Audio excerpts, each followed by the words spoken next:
Dan pemirsa, untuk mengetahui situasi terkini mengenai operasi Patu Jaya, kita sudah terhubung dengan reporter Putri Amanda dan juru kamera Fatan Jauhari dari Polda Metro Jaya. Putri Amanda, apa saja yang dibahas dalam upacara operasi Patu Jaya pagi tadi? Jurita dan juga pemirsa, memang baru saja pagi tadi dilaksanakan apel gelar pasukan Operasi Patu Jaya 2020. Ini berarti per hari ini Operasi Patu Jaya tanggal 23 Juli 2020 resmi dibuka. Terkait dengan apa saja yang disampaikan oleh Bapak Kapolda mengenai dengan Operasi Patu Jaya 2020 sudah kami siapkan poin-poin pentingnya. Yang pertama tentunya adalah dilakukannya Operasi Patu Jaya 2020 ini adalah untuk meningkatkan kesadaran masyarakat terkait dengan lalu lintas di sekitar jalan. Ini berlaku untuk wilayah DKI Jakarta, dan berdasarkan pernyataan dari Dirlantas Polda Metro Jaya, Kombes Sambodo Purnomo juga menyatakan bahwa memang adanya peningkatan yang cukup signifikan pelanggaran lalu lintas yang terjadi pada masa pembatasan sosial berskala besar atau masa PSBB. Terkait dengan hal itu memang pihaknya sudah menurunkan personel yang di lapangan ini adalah mereka melakukan penindakan terkait dengan kebijakan yang sesuai dengan PSBB, namun tidak melakukan penindakan ataupun penilangan yang dilakukan untuk masyarakat yang melakukan pelanggaran lalu lintas. Dan berdasarkan informasi yang kami dapat bahwa memang operasi Patu Jaya ini dilakukan sampai 14 hari ke depan, yaitu sampai tanggal 5 Agustus 2020, dan akan dilaksanakan di seluruh wilayah hukum Polda Metro Jaya dan dilaksanakan sepanjang hari.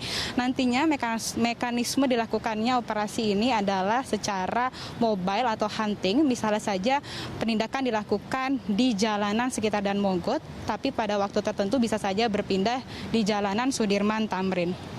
Operasi ini juga digelar tentunya untuk mengingatkan agar masyarakat senantiasa selalu memperhatikan protokol kesehatan COVID-19. Jika mereka tidak mengenakan masker dan juga tidak mengenakan sarung tangan, nantinya petugas akan langsung menindak dengan menegur sesuai dengan peraturan PSBB yang sudah diatur dalam Peraturan Gubernur Nomor 41 Tahun 2020. Berikut kita simak bersama pernyataan dari Kapolda Metro Jaya, Irjen Nana Sujana. Pelaksanaan operasi Patu Jaya ini melibatkan 1.807 personil, ya, yang terdiri dari Polri, kemudian TNI, Satpol PP, dan Dinas Perhubungan.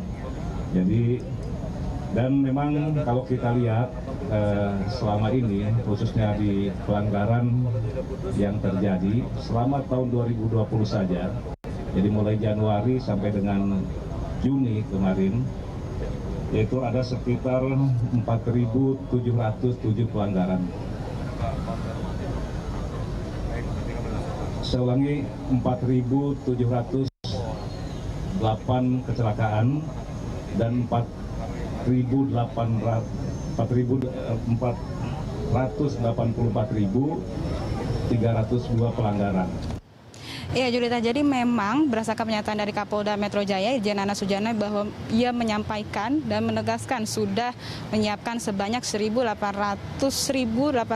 personel gabungan dari TNI Polri, Satpol PP, dan juga Disub yang siap untuk menegakkan atau menindak bagi masyarakat yang melakukan pelanggaran lalu lintas. Pihaknya juga sudah pemetaan wilayah yang mana saja yang rawan pelanggaran dan juga fokus terhadap 15 pelanggaran yang memang memungkinkan untuk terjadinya pelanggaran. Terkait dengan hal itu, Kapolda juga menyampaikan bahwa dengan operasi ini diharapkan menurunnya tingkat pelarangan yang dilakukan oleh pelanggar lalu lintas. Julita. Ya, Amanda, jenis pelanggaran apa saja itu yang menjadi fokusnya? Ya, Julita, ada pun 5 jenis pelanggaran yang memang difokuskan oleh pihak kepolisian. Yang pertama adalah masyarakat yang memang tidak menggunakan helm, lalu yang melawan arus, dan juga mereka yang menggunakan ritator atau sirene tidak sesuai dengan ketentuan, melanggar marka stop line, dan juga mereka yang melintas di bahu jalan tol. Ini yang menjadi titik fokus dari pihak kepolisian. Sebelum menggelar operasi ini, pihak kepolisian juga sudah melakukan simulasi terlebih dahulu sejak hari Senin hingga hari Selasa kemarin. Maka dari itu per hari ini Rabu akan dilakukan penindakan secara tegas bagi masyarakat yang memang melakukan pelanggaran lalu lintas. Terkait dengan mendisiplinkan masyarakat, penilangan lewat tilang ini memang presentasinya cukup rendah, yakni hanya sebanyak 20%, sisanya 80% ini dititik fokuskan terhadap penindakan persuasif, di mana tindakan persuasif ini nantinya petugas akan memberikan edukasi, pendidikan, dan juga penerangan terhadap masyarakat yang melakukan pelarangan lalu lintas. Terkait dengan mekanisme penilangan pun juga sudah diatur dalam peraturan. Nantinya petugas akan menjelaskan secara detail pelanggaran apa yang dilakukan oleh pengemudi dan pasal apa yang dikenakan, serta akan menunjukkan tabel yang harus dibayarkan oleh pelanggar. Terkait dengan hal itu juga memang sudah diatur dalam peraturan pemerintah nomor 80 tahun 2020 atau yang sering disebut sebagai PP Tilang. Sementara demikian Jurita, kami kembalikan ke Anda.